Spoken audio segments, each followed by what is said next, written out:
সন্ময়দার কাছে যাব। সন্ময় বাবু, আজকে আমার খুব একটা ভ্যালিড, একদম সিম্পল, একদম কোনো প্যাচগোছ নেই এ প্রশ্নে।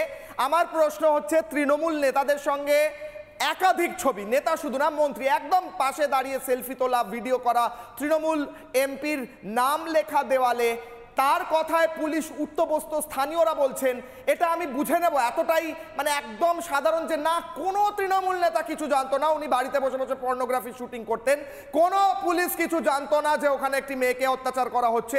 যদি কেউই কিছু না জানতো তাহলে এদেরকে তো এই মুহূর্তে সিট থেকে নামিয়ে ছুড়ে ফেলে দেওয়া উচিত। স্যার বলুন। দাদা না, আমি কিশোর, আমি প্রথমেই একটা কথা তোমার সঙ্গে একটু ডিফার করি, সেটা হচ্ছে রাজনৈতিক নেতাদের থেকে অনেক বেশি ইম্পর্টেন্ট হচ্ছে এই এই এই ফুলটুসি বা এই এই শ্বেতা খানদের সঙ্গে পুলিশের নেক্সাসটা।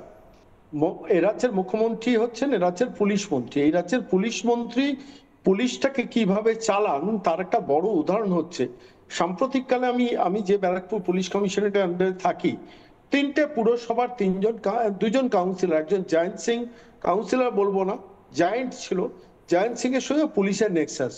কিছুদিন আগে টিটাগড়ে সেখানে একজন কাউন্সিলর কিভাবে তার মানে ফ্ল্যাটে ব্লাস্ট হয়েছিল, পরবর্তীকালে দেখা গেল যে সেটা তিনি বেআইনি ভাবে দখল করে রয়েছেন এবং পুলিশ সমস্তটা জানতো।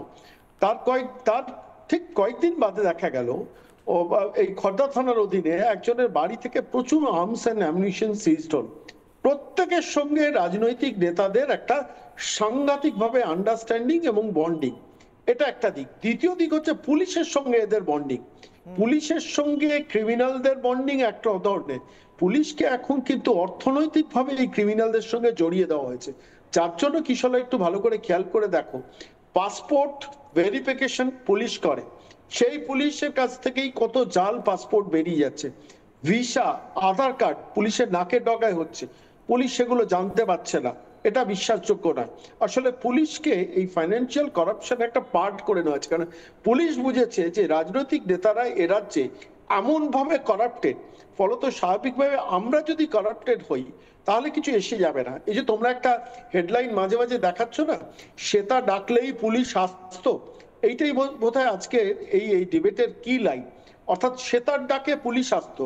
গরিব মানুষরা থানায় গেলে অভিজ্ঞতা হচ্ছে 4 ঘন্টা 5 ঘন্টা 6 ঘন্টা বসে থাকতো, শেষ পর্যন্ত রিসিভ বাট নট ভেরিফাইড বলে একটা স্ট্যাম্প মেরে রেখে দিত।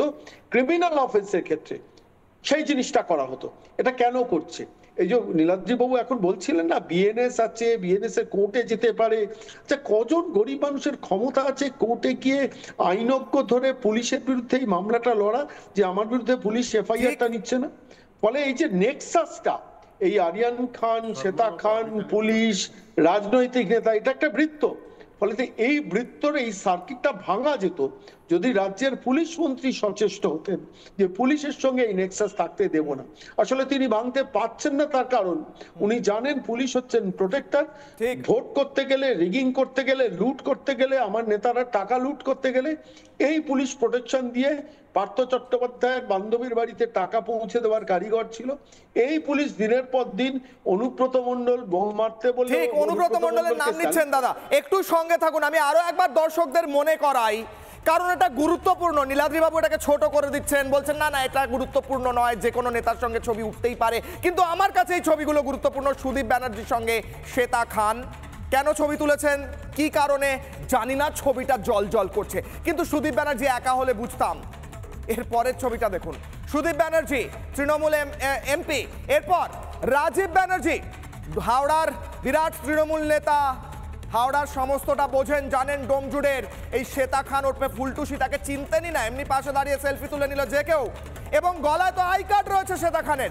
এই অনুষ্ঠানে তো তিনি গিয়েছেন আই কার্ড পরে, তার তো কোনো একটা দায়িত্ব ছিল হয়তো। কি দায়িত্ব ছিল রাজীব ব্যানার্জির পাশে গলায় আই কার্ড পরে দাঁড়ানো ফুলটুসি খানের? কি দায়িত্ব ছিল ওই অনুষ্ঠানে? প্রশ্ন রাখছি আমি, উত্তর দিন রাজীব ব্যানার্জি, যদি আপনি জানেন, আর যদি না জানেন সেটা আপনার ব্যর্থতা, যে একজন পর্নোগ্রাফি শুটিং করে, যে যার বিরুদ্ধে অভিযোগ, সে আপনার পাশে দাঁড়িয়ে গলায় আই কার্ড দিয়ে ছবি তুলেছে। পরের ছবি দেখুন, অরূপ রায় তৃণমূল নেতা, এমএলএ, এমপি তো বুঝলাম, মন্ত্রী তো উনি, মন্ত্রী মানে একটি পদে রয়েছেন, তার প্রশাসনিক দায়িত্ব রয়েছে, মানুষ তাকে ভোট দিয়েছে, সেই ভোট পেয়ে তিনি জিতেছেন, তারপর একটি সিটে গিয়ে বসেছেন, সেখানে দাঁড়িয়ে যে মহিলা এবং তার ছেলে একটি মেয়েকে নির্যাতন করেছে দিনের পর দিন, দিনের পর দিন সেই ব্যক্তি, তার সঙ্গে আপনি ছবি তুলছেন এবং এখানে বডি ল্যাঙ্গুয়েজ দেখুন, সবাই কমফোর্টেবল ভাবে দাঁড়িয়ে আছেন, এমন নয় যে আননোন কেউ দাঁড়িয়ে রয়েছে বলে মনে হচ্ছে না স্যার, যতটুকু বোঝা যাচ্ছে এই ছবিতে। পরের ছবি।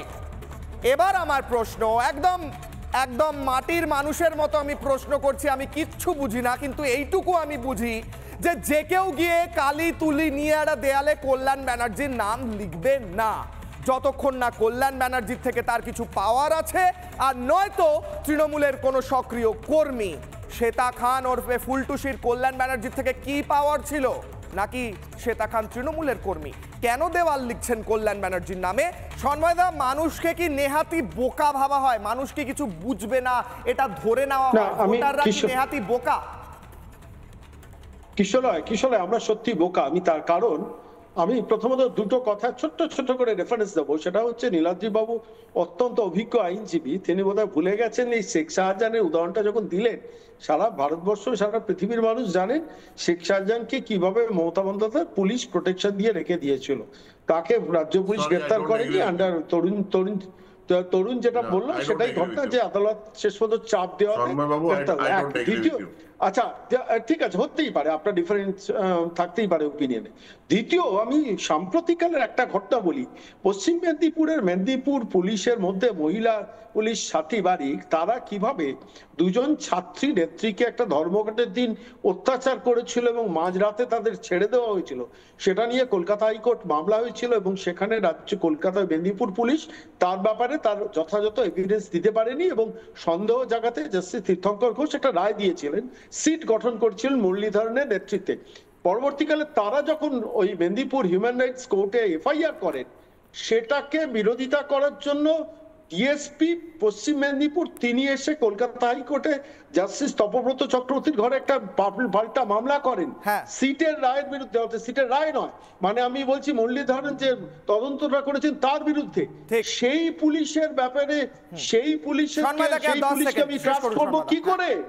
কি করে ট্রাস্ট করবো সেই পুলিশকে? সেই পুলিশই তো পুলিশের অপরাধটাকে বাঁচায় এ রাজ্যের ট্র্যাডিশনে পরিণত করে দিয়েছেন এ রাজ্যের পুলিশ মন্ত্রী তথা মুখ্যমন্ত্রী মমতা বন্দ্যোপাধ্যায়। ফলে নীলাদ্রি বাবু নিজেও জানেন যে পুলিশ এই অপরাধের শরিক, পুলিশকে দিয়ে মমতা বন্দ্যোপাধ্যায় এগুলো করান। এই শ্বেতা খান, আরিয়ান খানের ব্যাপারে পুলিশ নিজেরাও ইনভলভ, শ্বেতা ডাকলেই তাই। আরে মানুষ তো বোকা নয় দাদা। নানা ধরনের কন্টেন্ট দেখার জন্য লাইক করুন, শেয়ার করুন আমাদের ফেসবুক পেজ, সাবস্ক্রাইব করুন আমাদের ইউটিউব চ্যানেল। পাশাপাশি অন্যান্য ব্রেকিং নিউজের জন্য অবশ্যই চোখ রাখুন রিপাবলিক বাংলায়।